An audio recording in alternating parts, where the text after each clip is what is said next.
காஞ்சிபுரம் மாவட்டம் மணிமங்கலத்தில் குளிப்பதற்காக இரும்பு வாளியில் water heater மூலம் வெந்நீர் தயாரித்த 12 வயது மாணவர் மின்சாரம் தாக்கி உயிரிழந்தார். நீர் சூடாகி விட்டதா என பார்ப்பதற்காக மாணவர் தமிழரசு தொட்டு பார்த்தபோது மின்சாரம் தாக்கி தூக்கி வீசப்பட்டு உயிரிழந்ததாக போலீசார் தெரிவித்தனர்.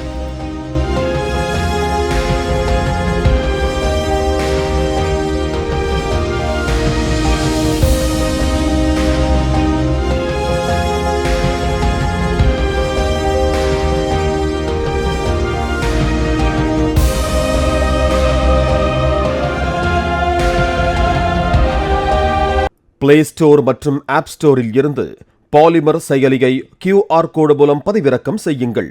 செய்திகளை உடனுக்குடன் பெறுங்கள்.